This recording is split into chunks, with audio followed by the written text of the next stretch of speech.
नमस्कार दोस्तों, स्वागत है आपका मेरे इस यूट्यूब चैनल पर। इस वीडियो में हम बात करने वाले हैं Q4 रिजल्ट्स के बारे में।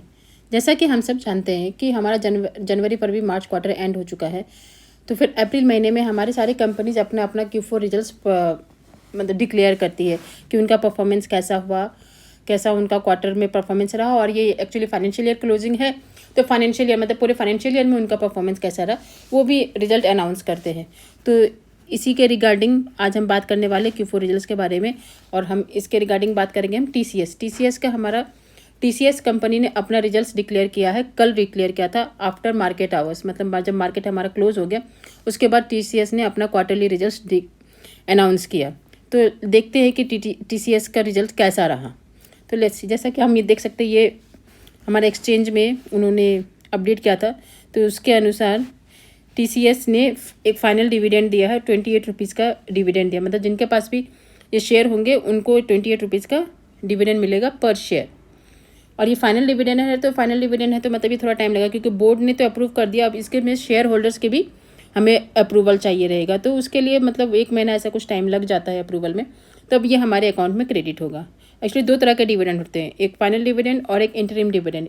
इंटरिम डिविडेंड में क्या होता है कि जब बोर्ड ऑफ डायरेक्टर्स जब डिक्लेयर कर देते हैं तो अकाउंट में, हमारे अकाउंट में, सेविंग अकाउंट में डायरेक्टली क्रेडिट हो जाता है डिविडेंड। लेकिन फाइनल डिविडेंड में बोर्ड ऑफ डायरेक्टर प्लस हमारे शेयर होल्डर्स की भी अप्रूवल लगती है। तो ये है हमारा Q4 के फाइनेंशियल रिजल्ट। तो सबसे पहले हम इनका रिवेन्यू देख लेते हैं, मतलब टोटल इनकम। टोटल इनकम हमारा मार्च क्वार्टर 4 में, मार्च 31 मार्च 2024, इस क्वार्टर में 62,000 था, जबकि लास्ट क्वार्टर में Q3 में इनका 61,000 करोड़ था। और ये लास्ट क्वार्टर के लास्ट फाइनेंशियल ईयर के Q4 में 60,000 था। तो मतलब हमको ये दिख रहा है कि as compare to last quarter और लास्ट ईयर के क्वार्टर दोनों में हमारे रिवेन्यू में इंक्रीमेंट हुई है।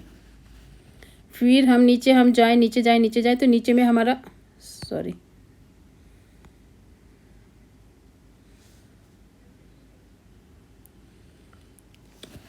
तो फिर ये हमारा 60,000 का। इसके बाद हमारा profit for the period, profit before tax हमारा इस क्वार्टर में 16,849 है, जो लास्ट क्वार्टर में 14,000 था। इसमें हमारा एक इन लोग ने एडजस्टमेंट किया था लीगल क्लेम का, इन लोग ने डिडक्शन किया है, उस वजह से इनका रिवेन्यू मतलब प्रॉफिट थोड़ा सा डाउन हो गया। और उससे लास्ट ईयर के क्वार्टर में मतलब Q4 में 15,000 था, मतलब क्वार्टरली भी इंक्रीमेंट है और हमारा ईयरली भी इंक्रीमेंट है। तो प्रॉफिट फॉर द पीरियड मतलब after deduction of tax and every expenses, ये सब डिडक्ट करके जो फाइनल प्रॉफिट है, जो कंपनी को प्रॉफिट हुई इस क्वार्टर में, वो है 12,500 crore as compare to last quarter में हमारा था 11,000 करोड़। और उसके मतलब लास्ट फाइनेंशियल ईयर के Q4 में था हमारा 11,436 करोड़। तो मतलब हमारी तरफ से प्रॉफिट तो मतलब कंपनी का, एक्चुअली TCS की तो हमेशा प्रॉफिट ही रहती है, बस कभी ज़्यादा और कभी कम रहती है। तो वो कैसा मार्केट को कैसा पसंद आता है, तो वो हमको मंडे के दिन ही पता चलेगा कि मार्केट कैसा रिएक्ट करती है। और सेकेंड है हमारा ईयरली परफॉर्मेंस भी हमको, मतलब लास्ट फाइनेंशियल ईयर 22-23 और फाइनेंशियल ईयर 24 में हम अगर देखें तो उनका टोटल इनकम हमारा 228 का हमारा इंक्रीज होकर के 2,45 करोड़ 2.45 लाख करोड़ हमारा आया है इनकम। उसको इतना रेवेन्यू जनरेट करने के लिए इनका एक्सपेंसेस हुआ है 1.82 लाख करोड़। तो आफ्टर डिडक्शन ऑफ एवरीथिंग इनका जो नेट प्रॉफिट होता है, नेट प्रॉफिट है, profit for the year 46,000 crore as compare to last year 42,000 crore. तो मतलब अच्छा ही रहा परफॉर्मेंस कंपनी का। नेक्स्ट है हमारी ये TCS कंपनी का रेवेन्यू कौन कौन से सेगमेंट से जनरेट होता है। तो देखिए, banking, financial services and insurance sector से, manufacturing sector, consumer business, communication, media technology, life science and health care and others. तो सबसे ज़्यादा जो होता है रेवेन्यू जनरेट वो है BFSI मतलब banking, financial services and insurance. तो इसमें हमारा 22,000, मतलब ठीक है, चलो ग्रोथ है, ग्रोथ हमारे सारे सेक्टर में हमको ग्रोथ दिख रहे हैं, तो ठीक है हमारा। और नेक्स्ट अभी हम बात करेंगे, ये हमारे फाइनेंशियल ईयर मतलब ईयर वाइज कंपनी का ग्रोथ कैसा रहा। तो हम देख सकते हैं कि 62,000 का ग्रोथ हमारा बढ़ के 62,000 81,000 करोड़, फिर 94,000 करोड़, फिर 1.08 1.08 लाख करोड़, फिर 1.17, 1.23, 1.46, 1.56, 1.64, मतलब कंपनी में कंसिस्टेंटली ग्रोथ हो रहा है रेवेन्यू में। और उसके बाद हमारा ओपीएम परसेंटेज भी इनका ठीक ही है। 28% था 22 फाइनेंशियल ईयर में, फिर 26% हुआ, फिर इस साल हमारा 27% है ओपीएम परसेंटेज। नेट प्रॉफिट हमारा 46,099 करोड़ है। कंपनी के एज पर न्यूज़ दिया है क्या कि कंपनी का जो Q4 का रिजल्ट है उसमें कंपनी ने एस्टिमेट को बीट किया। मतलब क्या होता है, डिफरेंट चैनल्स, डिफरेंट एनालिस्ट एक एस्टिमेट लगाते हैं कि इस साल हमारा इतना परफॉर्मेंस होगा, इतना प्रॉफिट होगा, तो उनके प्रॉफिट को इन्होंने बीट किया है, तो अच्छा ही है। और 28 रुपीज़ पर शेयर का इन्होंने डिविडेंड अनाउंस किया, ये तो मैंने बता ही दिया था।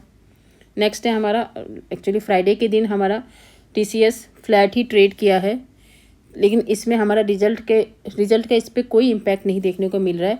एक्चुअली रिजल्ट हमारा आफ्टर मार्केट, मतलब मार्केट बंद होने के बाद रिजल्ट आया था, तो अब इसका असर जो हमारा Q4 का रिजल्ट का मार्केट रिएक्शन हमको मंडे को देखने को मिलेगा। और TCS एक्चुअली इंपॉर्टेंट इसलिए भी है क्योंकि TCS के शेयर में अगर अप डाउन होती है, हमारी पूरी निफ्टी भी अप डाउन होती है, क्योंकि निफ्टी 50 में TCS का 4.9% ऐसा कुछ वेटेज है। और TCS क्या है, हमारे मतलब जॉइंट IT सेक्टर में जॉइंट कंपनी है, जो सबसे बड़ी कंपनी है हमारी, तो इसका परफॉर्मेंस के बेसिस पे ये भी डिपेंड करते हैं कि बाकी IT सेक्टर्स कैसे हमारा परफॉर्म करेगी। तो निफ्टी IT का भी हमारे निफ्टी 50 में काफ़ी अच्छा वेटेज है, तो इस वजह से TCS का Q4 रिजल्ट्स काफ़ी ज़्यादा इंपॉर्टेंट है। तो इस शेयर ने अपने शेयर होल्डर्स को एक साल में 25.56% का रिटर्न दिया है, और 5 साल में 86.22% का रिटर्न्स दिया है। एक्चुअली क्या ये काफ़ी लार्ज कैप कंपनी है, तो फिर मतलब एक तरह से मान के चले कि 5 साल में ये अपने शेयर होल्डर्स का पैसे को डबल करके देती है, इतना हम कंसिडर करके चलते हैं। Next is the all time high, तो देख सकते हैं कि कैसे ऊपर जा रहा है। कोविड के टाइम पे थोड़ा सा गिरा था, उसके बाद फिर तो ठीक है, चलो ठीक ही चल रहा है हमारा शेयर। नेक्स्ट हमारा कंपनी के पास रिजर्व्स कितना है, रिजर्व्स देख सकते 90,000 करोड़ हमारा रिजर्व्स दिख रहा है। बोरोइंग्स हमारा लॉन्ग टर्म बोरोइंग 0 है, शॉर्ट टर्म बोरोइंग 0 है। एक्चुअली IT सेक्टर में उतनी बोरोइंग्स उनकी होती नहीं है। नेक्स्ट है मार्केट कैप, 14,48,000 करोड़ का मार्केट कैप है TCS का, और हाईएस्ट इसने 4255 का लगाया था। डिविडेंड भी अच्छा देती है अपने शेयर होल्डर्स को। नेक्स्ट इसमें शेयर होल्डिंग पैटर्न कैसा है, तो प्रोमोटर्स की होल्डिंग हमारा 72.41% है, ये दिसंबर 23 का ही इसमें होल्डिंग दिखा रहा है। फिर FIS के पास 12.46% है, DIS के पास 10.03% है। गवर्नमेंट भी इसमें अपना स्टेक बनाया रखा है 0.05% से। अब पब्लिक के पास सबसे कम 5.03% का